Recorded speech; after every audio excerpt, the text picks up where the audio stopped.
There's a little red cot behind me and between those trees. It's abandoned, so you can see that there is some moss on the roof, and it is falling apart. I think if you did put in some effort, you could, with a lot of renovations, make it so that people would be able to use it again. But first, you would have to make a path there in the long grass.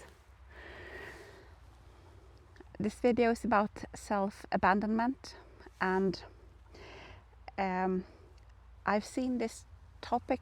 It turned up in a few videos recently on YouTube. So how the narcissist makes you self-abandon, the narcissistic parent and the narcissistic partner, and that is true. And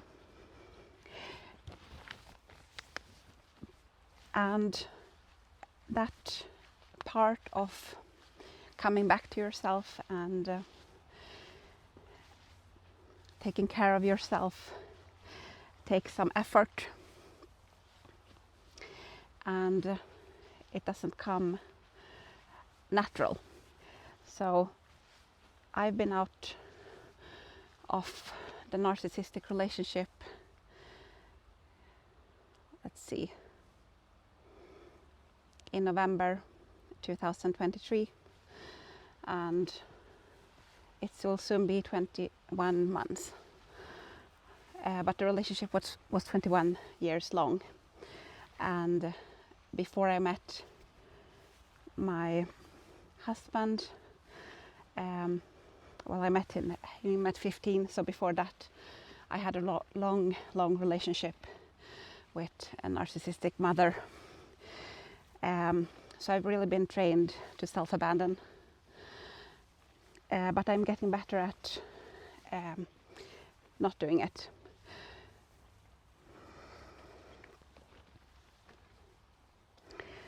I will share a few examples of how this training looks like, but first I want to talk a bit about how the fact that the abuse trained you to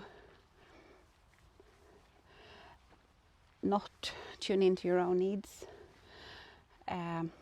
actually to tune out of them, and how some people see that as the reason that you were abused, when in actuality it's the result of the abuse. After I left my ex-husband, I opened up about how he had been treating me and what had happened to one of my close girlfriends. And I talked to her almost every day for a year and 3 months after I left. And well, there were parts of the story that I didn't share, but I did share a lot, and I did share a lot of the most tender parts of my story and things that really hurt me. And I tried to, I have to show you, look at this tiny frog jumping. This is my finger, so it's really tiny. I'm a bit too old for that now, but when I was a young girl, I loved to pick them up and have them jump in my hand. So after sharing with her, first of all, I needed to confide in someone, and she did helped me a lot to, like, especially in the beginning when I was really still having a lot of sympathy for him and feeling sorry for how his life would be now that I had kicked him out and stopped supporting him.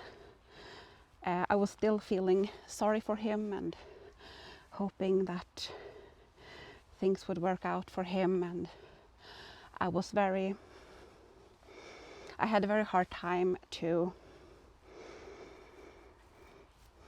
start to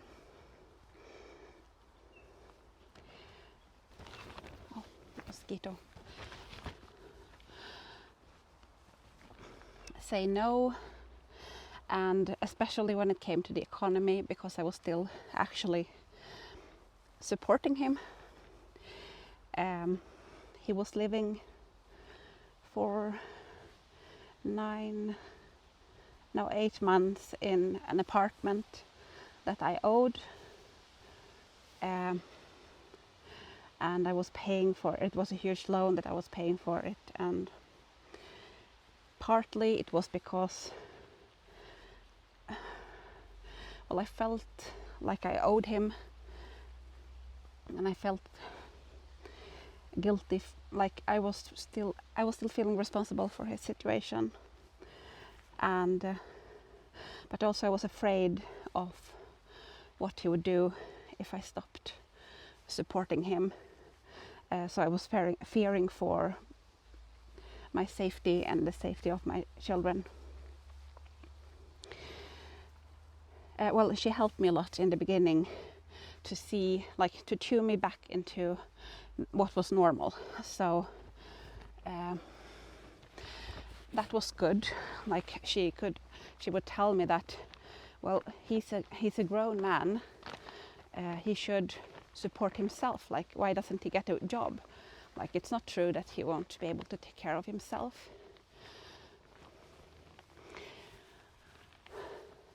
And she also questioned a lot of how, like, I would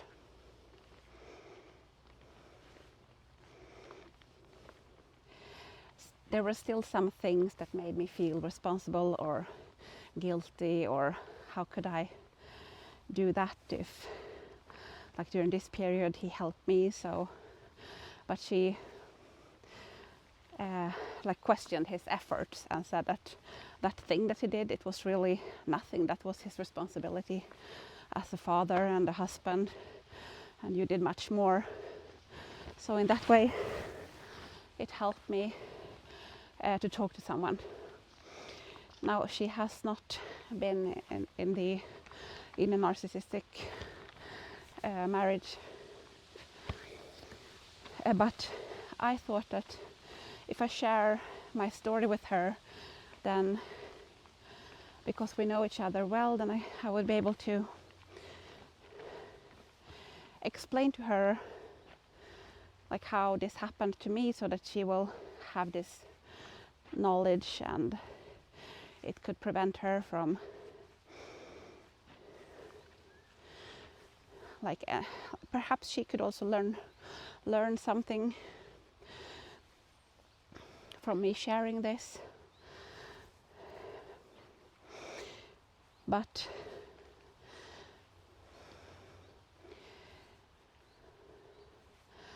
after almost a year,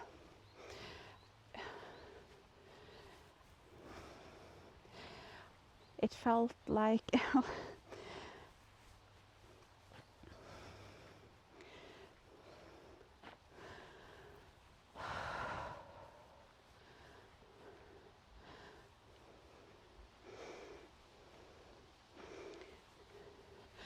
but after a long while, when I was out of the first state of chaos, and then she started to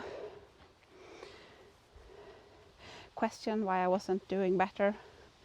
And during our last conversation, like our last real conversation, because I haven't talked about these things with her since, she started to tell me that, well, she had hinted at this before, and I tried to explain it. But this conversation, she told me that, well, he wouldn't have treated you like that if you hadn't allowed it. So, because you're too meek and you never say like what your boundary is, and you like allowed him to treat you like this, so it will just happen to you again if you don't deal with your ability to set boundaries. And then she said that you need to always keep an eye on people and watch how they treat you, and if they step over your, like if they say something that steps over a line, then you need to immediately show them that that's the boundary and put them back in their place. And at first I thought that, well, I got hurt actually, because I had really shared and tried to explain, and so I got hurt that more than a year of trying to explain what happened, and she thinks that it is only my fault. But then I thought that, well, perhaps she has a point, and perhaps she's telling me this to point out something to me, like the next step in healing. But the more I thought about it, the more offended I got.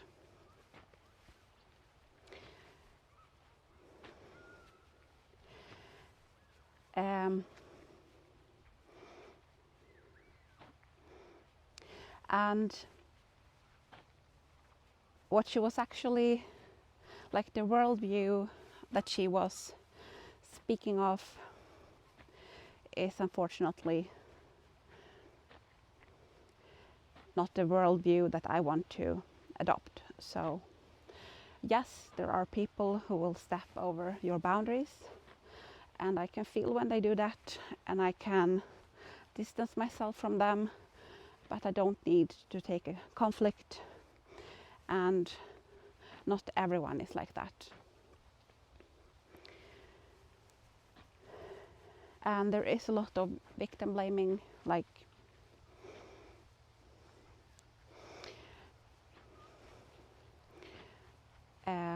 the codependency thing, like it's the narcissist and that it's the codependent person, and they are creating the dynamic together.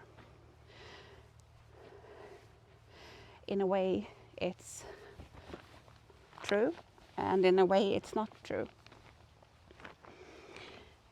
Like the driver behind all of it is the narcissistic person, and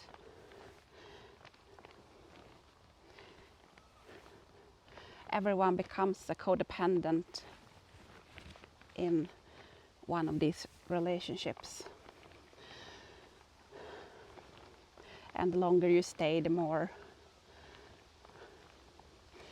your behavior gets twisted, because you're getting abused and manipulated. And the self-abandonment thing, like for me it started very early, because of being raised by a narcissistic parent.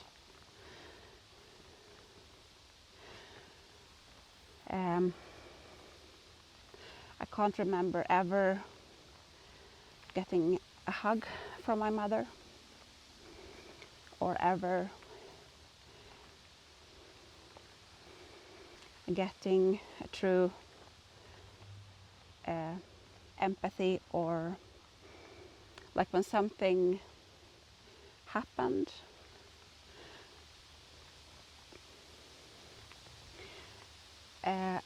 she always pointed out how I didn't deal with it properly, and like made it to feel like it was my fault, and she couldn't deal with like obviously this process started before I have any memories. But for example, when I was around, I was 4 or 5, so can't remember which. I was helping my mother to set the table, so I was carrying some plates, like 4 porcelain plates or something like that, because it was for me and my siblings and my mother. And I fell, and I fell forward with the porcelain plates, and they shattered, and I cut my wrist. So I think you can still see the scar. It was like pulsating blood, so it was a deep cut, and my mother put a towel on it, like pressed on it, and I can remember her carrying me in her arms and like getting help from a neighbor, and then they called a cab and we went to the hospital. And while in the cab, I was crying, and my mother told me, "Stop crying, it doesn't even hurt." So even though I was hurt and frightened, I wasn't allowed to cry, and I didn't get any comfort. And that like repeated itself, of course, in the next close relationship with my husband. So after our second child was born, for example, when she was tiny, like after the birth, I had I'm sorry to get specific, but I had a uterus prolapse. So and I was still young, like I was 29 when I had her, so it felt I was really sad about it, and like talked to the midwife, and they said, well, it sometimes happens and it can reverse. And I told my husband about this, and he made puking sounds, like he was going to throw up, and then he acted like he was disgusted with me, and he didn't, like he was distancing himself, and I was, because we also had a son who was a year and 9 months, and he wanted to go out to the playground, and so I took both of my kids out every day, and that means a lot of standing and walking, and my husband just disappeared, and he didn't even have a job, so he could have helped me out. But instead of thinking about it that way, I just felt like ugly and like a failure, and I tried to keep everything together. So that's the thing, like my job is to keep things going, and I shouldn't, like, if I can have everything in order, then perhaps I can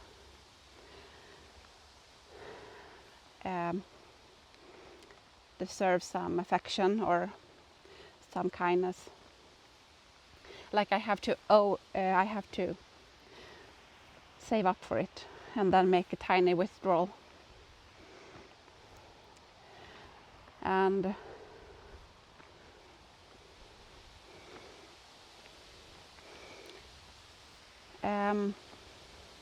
so I have started to work through it, but it still shows up. So I shared with you in my last video that my daughter is undergoing a medical investigation because of some serious symptoms. And yesterday we got I took her to do an MRI scan. But so the MRI scan was at 12:30. I got the information in the morning while I was still at work. So I talked to my boss, and they know what's going on. And I told my boss, and he has said that you can just go. Like if you need to go, you can go. And but I feel like I have a very hard time to leave my responsibilities.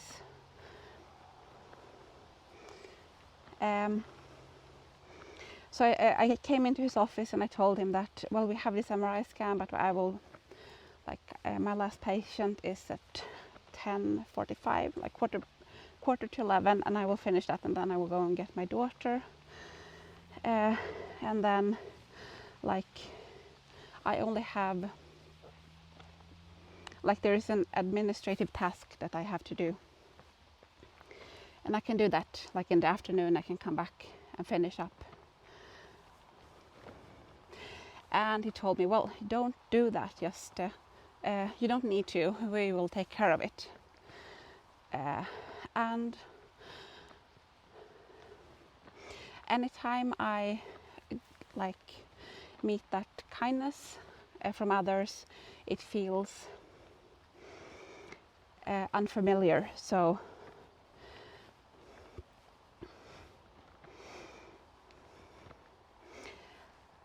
but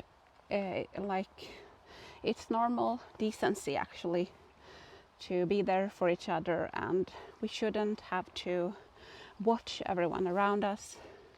And like my friend says, put them back in their place when they offend us, so that they learn that never to do that again.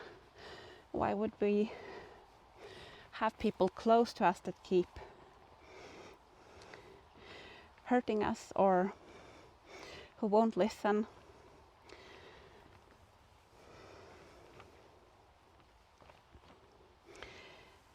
And who are selfish and who will take advantage of us if we are weak.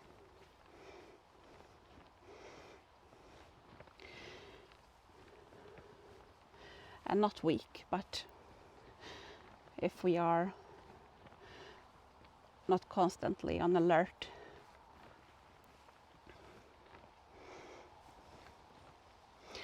And I think that, narcissism and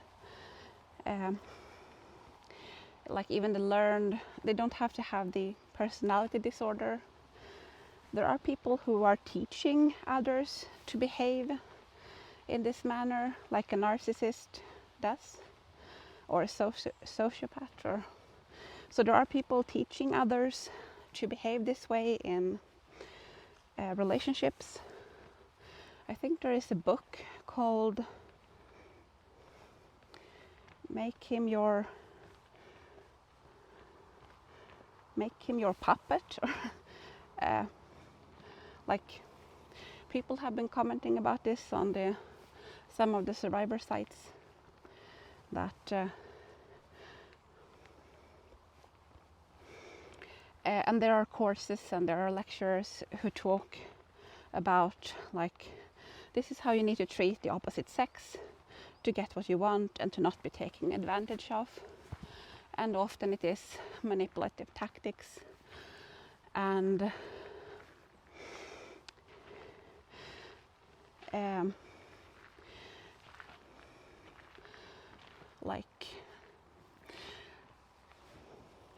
love and relationships shouldn't be a battlefield. And that's not the type of relationship that I want with anyone. And I have distanced myself from this so-called friend who could listen to my hurt for more than a year, and then tell me that it was my fault.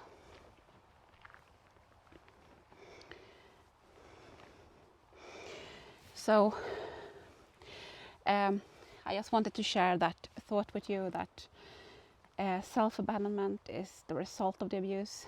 It's not the cause of the abuse. So you never caused someone to abuse you.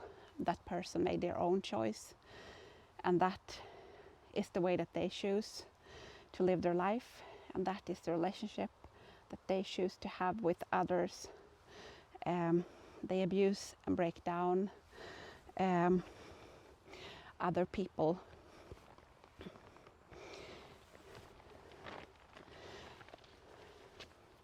And yes, like if you are constantly on your watch, it's not wrong to be on your watch, but you might not want to be close to those person that turns up on your watch. If that's the way that you need to be in your close relationship, is that the type of relationship that you want? I know that there are other patterns of interaction out there.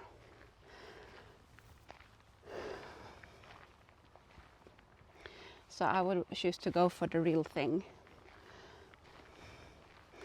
and not like the battle for superiority or who will be the boss. There is no boss in a relationship. And my last video I talked about moving forward, like that sometimes you need to move forward and not give up, but there's a balance there. So yes, you need to move forward, and yes, you need to not self-abandon, but where is the balance? And that's something that you need to learn and train and figure out for yourself, like how much can I do and what is my responsibility, and which people should I have close to me, and when should I do an act of kindness, and when is it not kindness, when is it like the old trauma response. So there are 4 trauma responses commonly talked about. It's the fight, flight, freeze. So fight, argue back. Flight, avoid. If you feel that you're being attacked, then you withdraw. And then freeze, it's like when you freeze up and feel like don't know. It's a different kind of feeling, but you freeze, can't take any actions. And then it's the fawn. So you learn it often early, like if you're getting abused, then perhaps you can avoid the abuse by making sure that the abusive person is never unhappy with you. And so the fawning is like when you constantly keep an eye up for others' need and make sure that everyone is feeling comfortable. And it's not the same as niceness. So you can be nice to someone or help someone because that feels like that's in line with who you are, and it comes from your love. But the fawn response is something that comes to reduce your anxiety. So you will feel that you need to do something for someone, and if you don't do it, it causes anxiety. So it's not the same feeling. Like if you're nice, then you don't have to do it, and you do it because it feels good to be able to share in your love and your energy and do something nice for someone that you like, or it can be to a stranger, but to another human. So that's the fawn. That's not the fawn response.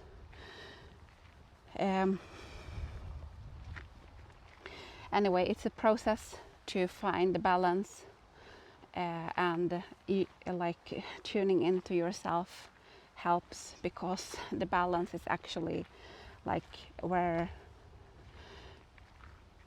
does it feel like good and done with love, and when does it feel a bit forced or like you have to do it, it's your responsibility, even though it's not, or even though someone else is saying just go home, you don't need to do that.